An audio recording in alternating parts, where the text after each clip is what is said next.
Hey everyone, it's Nicole. I'm super excited for today's webinar. We will be getting started in just a moment. Have to do a couple of tech things on my side.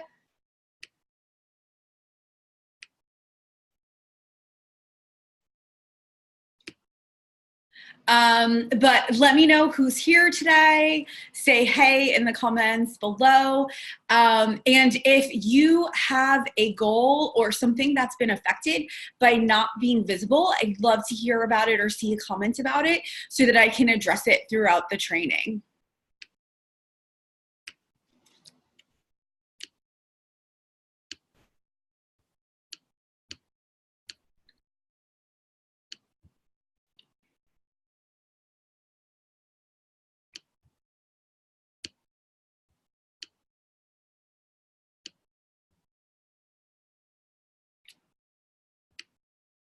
All right.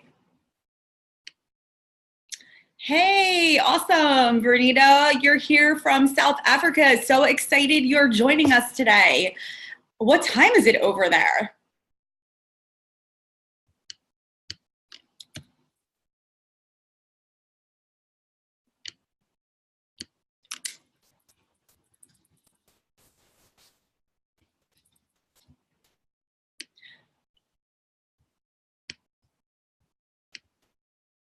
All right. Just had supper. Okay, well, it's early here. It's lunchtime for most of us. Anyways, I see more of you are on. Feel free at any time during the training to say hello, to ask a question, to just, make a comment or ask for further clarification on anything.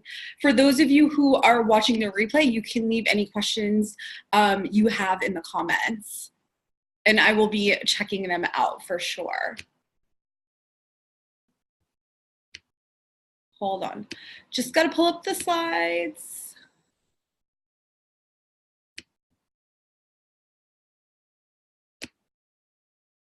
Always takes a minute. Okay, there we go. So this is really, really important. I'm so glad that you guys came on for today's training because I have to be honest, this is like a really big deal, right? Becoming more visible is so absolutely necessary to grow a healthy business and to be able to scale it over time, right? So I say this because you can have a successful business with a small audience, right? Like, it's not that you're never going to be successful if you have a small audience, or, there's tons of people out there who are awesome at networking, who are awesome at, just going out there and putting themselves out there to a few people and getting clients and pitching themselves, right? But for many of us, like me, one, I'm not good at that. And two, we want multiple income streams, right? We want to scale. We don't want to be doing just one-to-one services. And when it comes to scaling and to adding in things like groups or courses or books, numbers are important, right? And once again, like, quality numbers are important. You want an engaged and targeted audience, but it is absolutely necessary that you are getting people into your audience. You are getting more people into your audience because you cannot scale, you cannot get more opportunities. Nowadays, honestly, like, even if you want opportunities like a book deal or something like that, they are checking your audience numbers. They want to see how much reach you have because they know that it is a big sign of social proof. Okay, now just a reminder, if you somehow are getting this, if a friend forwarded you the link or something and you're not signed up for my weekly workshop series, you can do that at nicolelaloya.com/workshop. That's how you'll get the replay for this.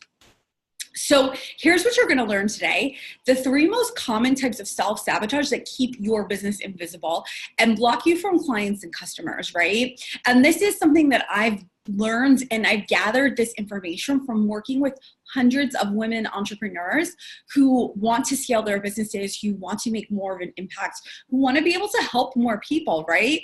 There's a lot of people in this world that need what you're offering, right? Whether it is health coaching, whether you're helping people with their health issues, whether you're helping people with their relationships, whether you're helping people with their mental health, whether you're helping people with business services, like you're a VA or a writer or a web designer, right? Like these are those self-sabotages that block all of you from getting seen. And I'm going to go over the tools that you can use to get seen too without burning out, because a lot of us are introverts like myself. And I think that we block ourselves from getting seen too because we're worried about burning out, right? We're worried about getting tired or exerting too much energy or being drained. And then we're going to talk about using this newfound visibility to bring in ideal clients. So first of all, here are the 3 most common types of self-sabotage that prevent you from being visible, okay? So shiny object syndrome, imposter syndrome, procrastination are the 3. So just kind of hearing those names and reading them over, I would love to know if any of them right away you're like, oh my gosh, that's me. If so, just drop the name of the sabotage in the comments below. I'd love to see which one you are connecting with just by hearing the names of them. But we're going to dive into each of them a little bit deeper, okay?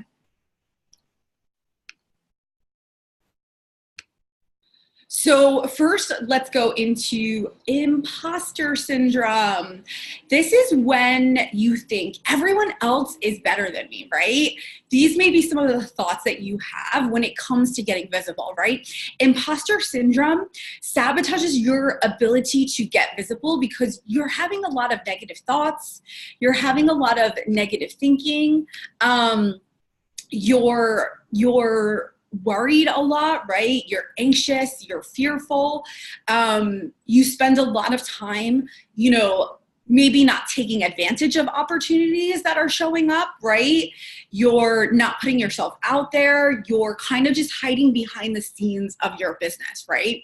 And this means that you're not pitching yourself for expert opportunities like guest blogs or podcasts that can have huge potential for growing your list with your ideal audience, or you're not actually even going to networking events or getting out in your community, right?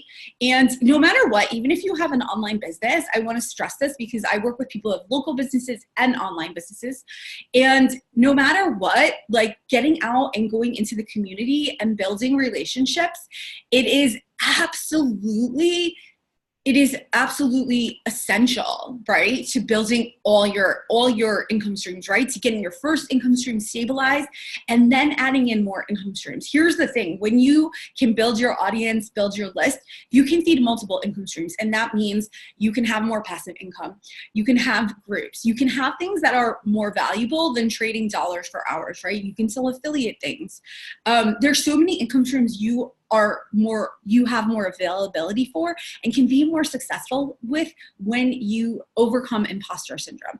But here's the thing, if you're thinking everyone else is better than you, or you're thinking, hey, somebody else is already doing this, I'm not needed, or you're thinking, I'm not smart enough, I'm not liked enough, I'm not professional enough, my website's not pretty enough, XYZ, like whatever, fill in the blank. If you have one of those thoughts, or you can connect with one of these, or if you have something else to add, if you have a negative thought that's kind of like connected to your imposter syndrome, to feeling like a fraud, to feeling like everybody else out there is better than you. And I get it, right? Because when I started my business, I was younger and getting out into the community, and there were people who had, my first practice was a counseling practice, and there were people out there that I was like, they're so much better, they've been in it longer, I'm just renting an office one day a week to get started, like people are gonna know.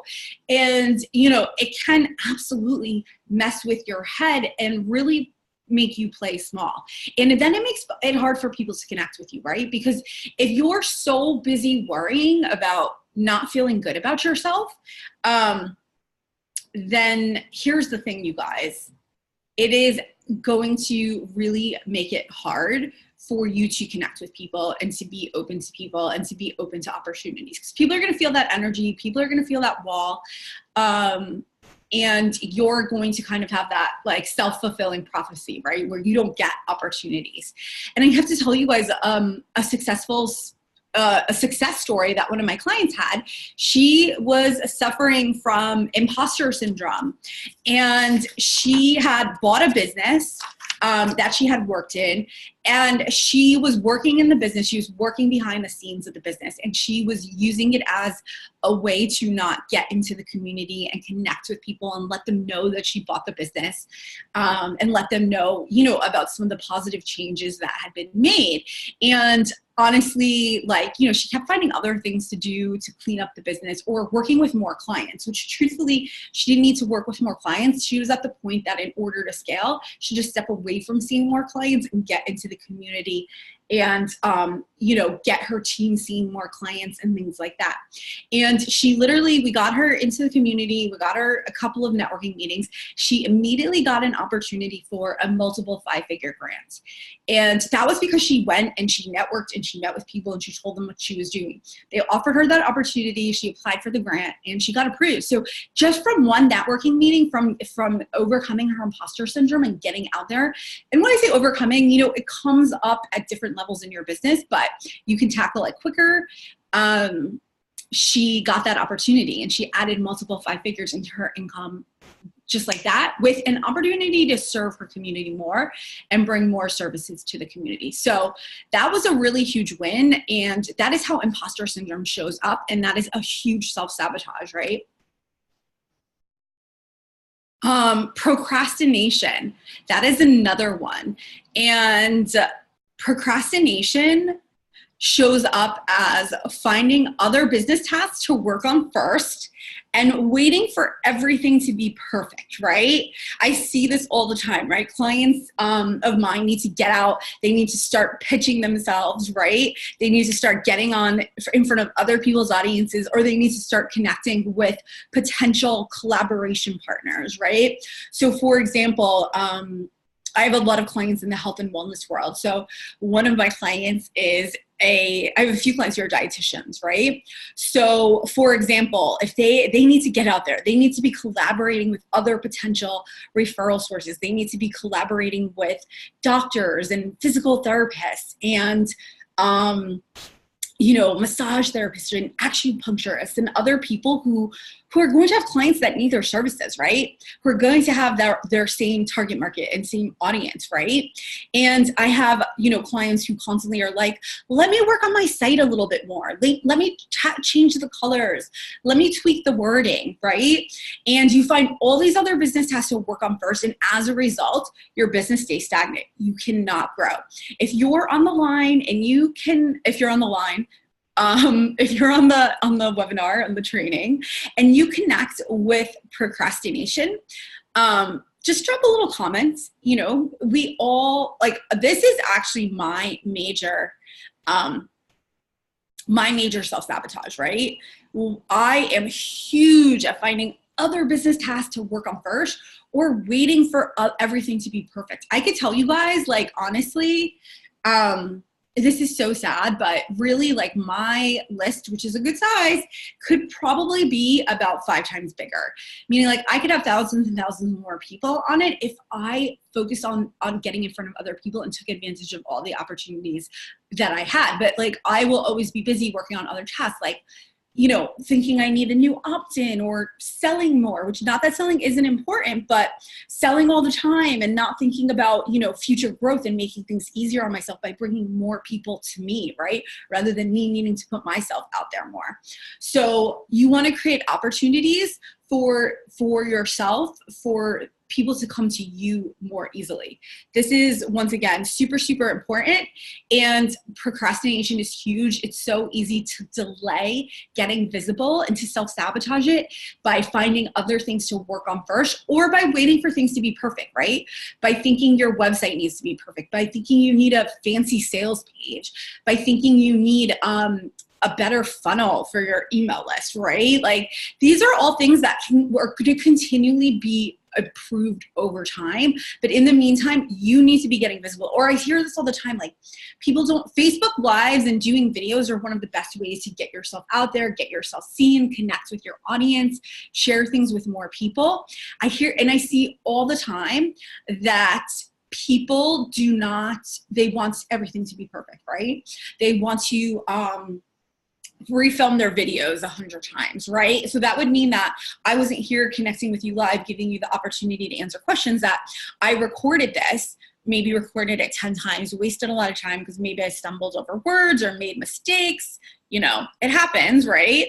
And waiting for everything to be perfect. And in the meantime, other people are getting out there. They're getting seen, right? And I have to tell you guys, when I came into the online world and started, you know, I had my in-person business and I was starting to scale with multiple income streams. I had a friend who was doing the same thing at the same time as me. And she didn't procrastinate like I did. She put herself out there. She got seen. She made things work. She created outcomes quicker. She didn't wait for perfection. And you know what? Her business is like a bit bigger than mine right now. She's over the 7-figure mark. And it's because she didn't procrastinate, really, honestly. And I see this all the time with my amazing clients, right? Who, as soon as we get them over the procrastination, they're getting amazing opportunities, right? They're not putting things off anymore because they have support and strategy. They have a plan, but also like, it's because they're not getting in their way. They see suddenly they stop procrastinating things. They know they don't need to get caught up waiting for everything to be perfect. And they really do get huge opportunities. And honestly, like that's why, even though I'm giving the example of how procrastination negatively affected my business, the truth is that I have moved faster than a lot of other people.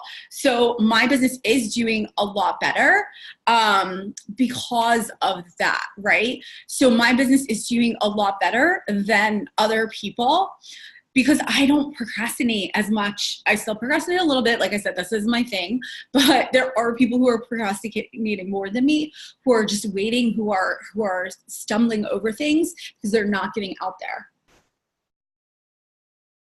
So if procrastination has been something that affected you, I'd love to hear in the comments how it's affected you or how it shows up for you. What's your favorite thing to procrastinate with, right? Do you check your emails too much? Do you get distracted by texting friends? Do you suddenly like get stressed out and need to like binge on Netflix, right? I know that I've been working on something a little scary, and this past weekend I did a Netflix binge. I watched You. Not sure, has anybody seen You on Netflix? Crazy. Definitely read the description because it might trigger some people, but it was crazy. I got pulled in. I couldn't stop watching it. I think everybody who I've talked to that's seen it has been the same way. Have you guys like binged anything recently in an attempt to procrastinate, right? Start to notice your procrastination triggers. A lot of times we say it's self-care, but it's not self-care because we're doing it in a way that's affecting our business, that's affecting the things that we really need to take care of. It is self-care to grow your list. It is self-care to put yourself out there. It's not self-care to avoid it, right? Okay, I think I skipped. Shiny object syndrome.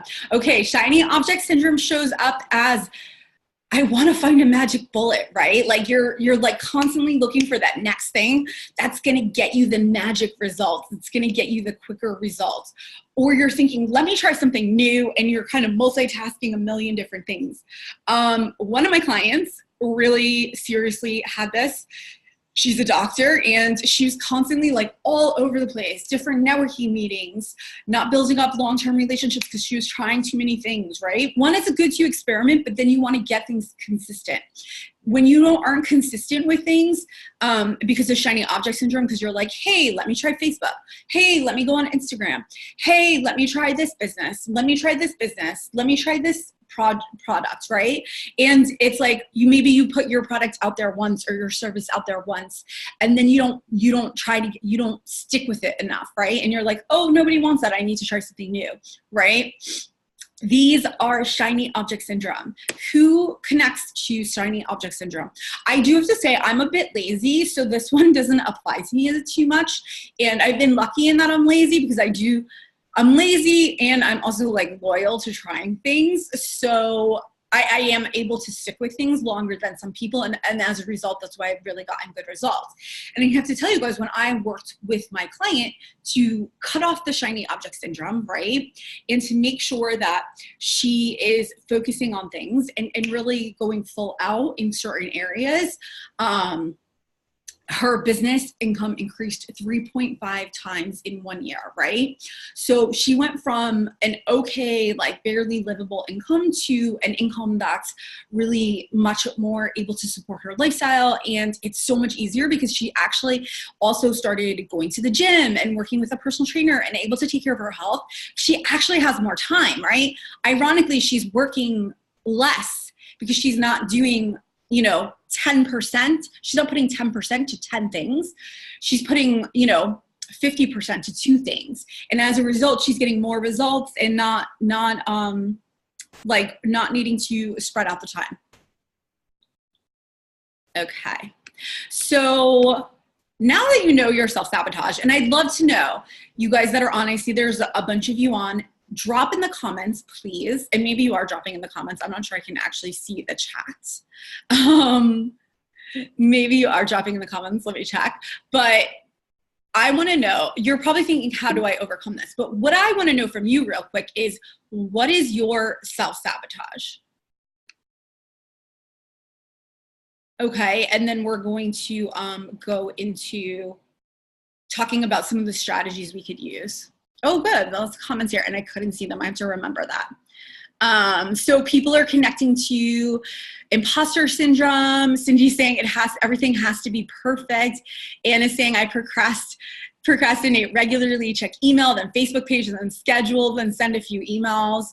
Anne forgets she has her own skill set and keeps looking for something better. Scotty says procrastination. Rachel says shiny object syndrome.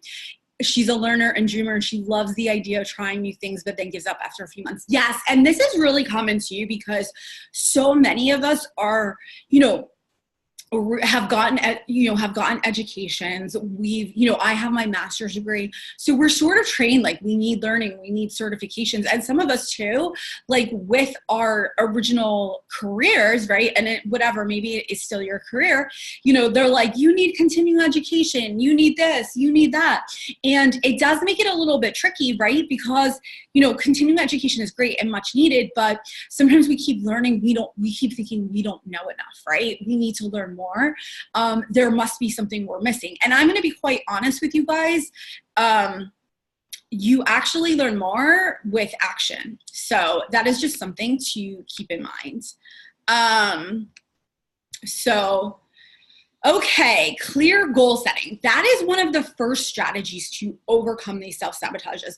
And I say this because this was a huge thing for me, right? Like I said, I used to hate like talking to people and pitching my services and having sales calls and stuff. So I literally in the beginning just put up my website, put up a sales page, put up a buy now button, and expected people who had never talked to me before to just stumble across my website accidentally, right? And buy this huge coaching package from me. And I didn't want to talk to anyone, right? And as a result, right, and I didn't even have clear goals of how many I wanted to sell. I was just like, I want to sell a bunch of these, right? And as a result, like I just was doing random passive tasks, right, that weren't getting me out there, that weren't getting me seen, that weren't getting me connected to people, because it was so uncomfortable about being visible and connecting to people. And then the nightmare happened, which is that my bank account kept dropping because I wasn't working, like I wasn't connecting to people, I wasn't working with people. And finally, this is the bad thing, is that obviously I was motivated from a negative place. The good thing is I got motivated, and I really realized like I need to have goals. So I really then worked out, how many client spots do I need to sell? How many clients do I need to be working with? And from there, I was able to get an action plan, right? And I realized that, just sitting, waiting for somebody to accidentally stumble across my website and press buy, which honestly, I've had a website for, 6 years now, and I don't think that's ever happened. Maybe people have booked consults now, but people are just not buying. Once I had that clear goal setting, I was able to really say, okay, what actions are actually going to help me hit my goals?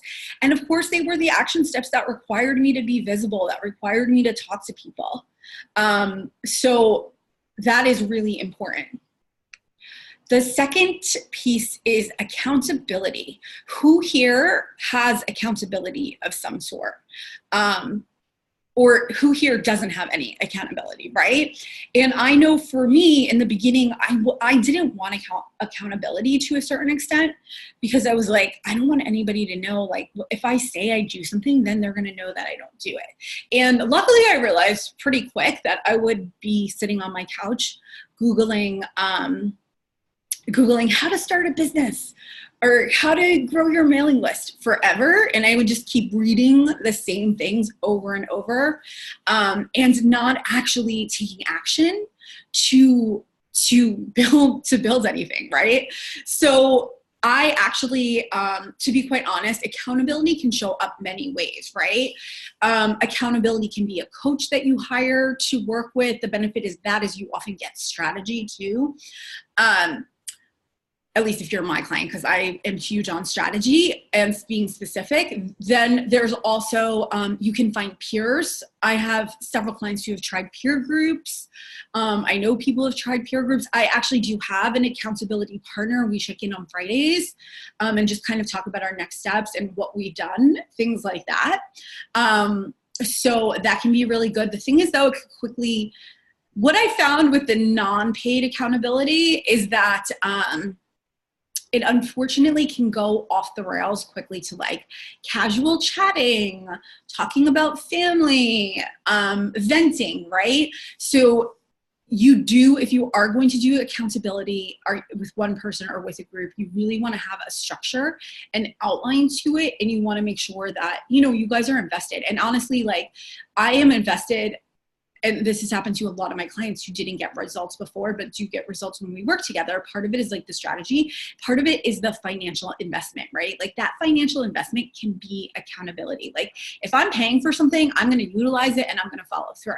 And that was really the difference for me from like reading articles about what to do and Googling what to do versus, working with someone. And I have to tell you guys, like, I still work with a business coach, even though I'm a business coach, because I have my own blind spots and can keep myself playing small. And it's really huge, right? It's really huge to have that support. So you guys can set up your own peer groups. You just have to really make sure that they are structured in a way that are consistent. There's requirements for people to come, all of that stuff. So you do have to be willing to do that. But there's also paid masterminds out there. I run a paid mastermind that is very successful for clients who really double, triple their income because they are so much more focused. They know exactly what to do. And I see this all the time, right? Clients need to focus on a goal and they start doing other things. They're like, I need to declutter my desk. And it's like, okay, that should take you like 20 minutes and then move back to it. It's easy to really get distracted by things that aren't important. So Anne says she doesn't have accountability. Does anybody else have accountability? I'd love to hear how you've set it up, how it's worked, how it's been helpful, or have you had accountability in the past that has been helpful? Please feel free to share what's worked for you. Okay. A structured schedule, right? This is really important in that you're actually blocking time, right? If you have done if you've been a client of mine, or if you've been part of my challenges that I do, you will be familiar with the term master schedule, right? And that is where you put down every week what you're working on. Actually, my client Sarah is doing amazing with this. Like, she was very anti the structure schedule, but truthfully, structure gives you freedom because you actually follow through on things. You're not stressed about things all the time. When you're working on things, you don't have your mind going in a million directions all at the same time. So Sarah is amazing because she's a business owner and she also is getting her dissertation. So I can tell you guys, this girl is busy. I've never had to be as busy as she is in my life, right?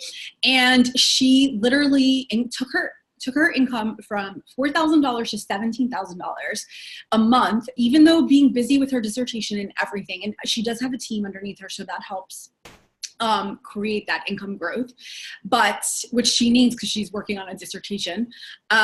But the structure schedule, the putting times in for things, the time blocking, and the having consistency have been life-changing for her. And we just actually she just updated her master schedule. We checked it out. We were able to see some things that were not going to work, right? And some things that she had to add in and some things that she had to rearrange. Otherwise they wouldn't get done. So honestly, like a structured schedule, having your marketing hours in there, right? Having your, knowing like, hey, I'm going to pitch a podcast this week, or knowing, hey, I'm going to go to 2 networking events a month or 2 social events a month, right? You know, that is really important. So Donna says, I want to make changes and I don't know how. So Donna, are you talking about accountability or visibility? Like what have you tried or what have you been struggling with?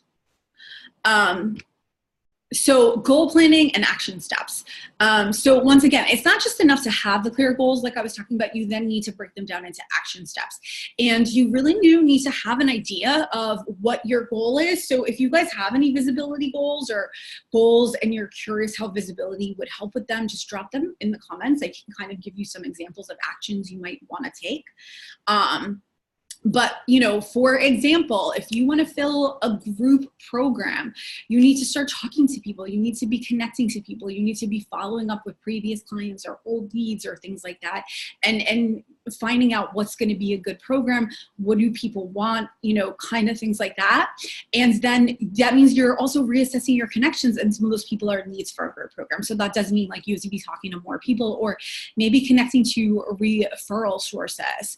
So Donna wants to go to self-pay. Her clients are, it sounds like she has clients getting referred by insurances and things like that. So yeah, Donna, for you, you definitely want to create a plan to build relationships with people who have connections to your target market, who share your target market.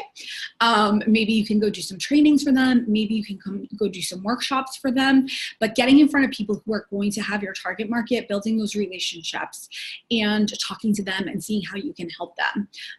So that would be something that would start to help you to build a bigger audience and get away from that, right? And the good news is for what you're wanting to do, it's not that you necessarily have to build up that huge email list right away. And everybody needs to be working on an email list gradually. Like you, Donna, where you're at, you can get things slowly going. But you know, you can get things going with personal relationships, but you want that to be taking up your primary time. And then also a smaller chunk of your time working on the list building every now and then. Every week, I shouldn't say every now and then. Definitely every week, not every now and then, but for a smaller amount of time every week.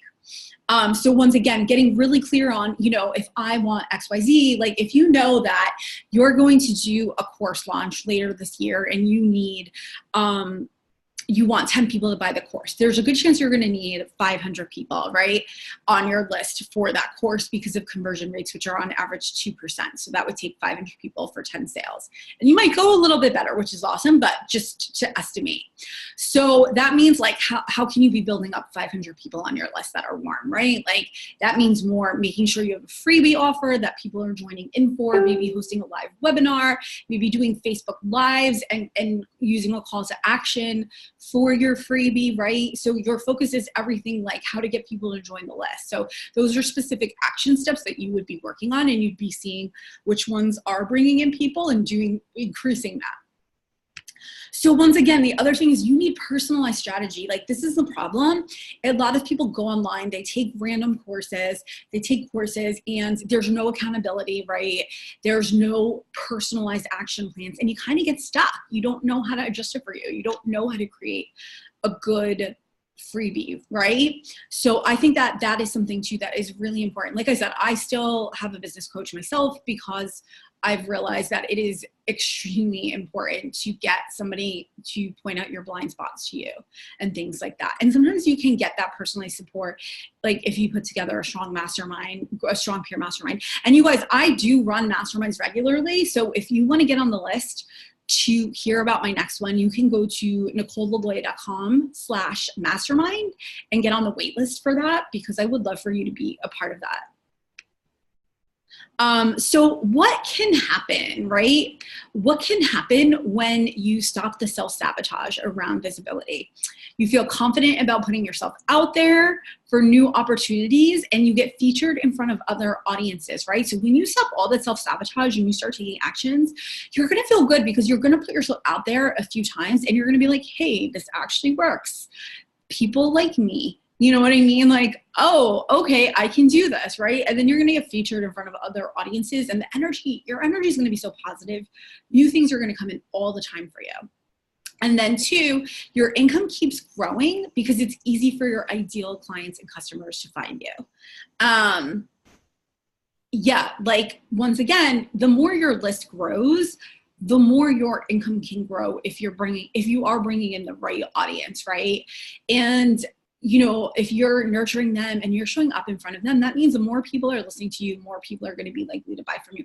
We see it all the time with people that have huge audiences, right? Like they can put new things out and get sales. People buy from them multiple times. So that is really important to remember. Or they send people to you, right? Because they like you and trust you. So they send people to you. You also can have a community filled with thousands and thousands of people who engage with you and support your projects. I have this, my audience is, you know, my audience combined, you know, with social media and my email and things like that is over 35,000. So it is pretty nice to know that I could put stuff out there. Now, not everybody sees it because of algorithms, and that's even why it's more important to make sure you're leading people back to your personal community, your list, and really getting to know people. And then new income streams come out of nowhere, right? And are shockingly bigger than you can imagine. Look at my client, right? She got herself out there. She stopped the self-sabotage. She stopped the fraud, and she got that awesome grant opportunity, was invited, applied, approved, right? Multiple 5 figures, just like that. Like, simple, really. Same thing happened to one of my other clients too. Like, she got this huge writing deal. So this is really important when you are consistently putting yourself out there. So I want to know your self-sabotage style. I want to connect with you personally. So send me an email over to nicole@nicolelaloy.com with your self-sabotage style, or if we're connected on Facebook, just send me a quick PM with your self-sabotage and how it's been showing up for you. I'd love to know what it's blocking you from. Is it blocking you from multiple income streams? Is it blocking you from higher paying clients? Is it blocking you from a book deal, right? Is it blocking you from what? Like, what are you losing out on because of the self-sabotage? And if anybody else has any questions, drop them below. But once again, I'm really looking forward to getting these emails. I will reply back to all of them personally. And I really want to help you get through this. So I really recommend trying one of those things, finding a group, finding accountability, right? Working with a coach. Sometimes you just honestly do need that higher level support. Trying a structured goal, scheduling the action steps into your calendar. And you know what I should have put in there too? A reward system. A reward system works, you guys. Like, if you have scary things that you have to do, make sure you set up a reward for it, right? If you're going to go out there and pitch yourself to 10 podcasts. And that's why it's so important also to know, like, you're going to hear no's. That's okay. It's a numbers game, right? But if you're out there and you're pitching yourself, you know, what can you do as a reward for yourself, right? This isn't about like huge financial rewards, but just little things to keep you going and to reward yourself for getting out of your comfort zone. And if any of you are on and want to book an income breakthrough session, so we could talk about really how you can have a more personalized strategy to overcome self-sabotage, build your audience, make higher pay without burning out, without working so many hours like many of my clients are now doing, you can book that at nicolelaloy.com/consult. There's a complimentary call where we will talk about what next steps you need to take to get more visible, and how I can potentially support you with that in the future. Thanks so much, everybody, for being on today. Thanks so much for all the comments and participation. I am excited to see you guys get more visible, and I want to know, don't forget, email me that self-sabotage style and book a call so we can connect more and I can help you create some personalized steps that you need to actually take to get more visibility. You have gifts and you deserve to get them out there, and you can help more people. You're welcome, Anne. You're welcome, everyone. Have a great day. I will talk to you guys soon.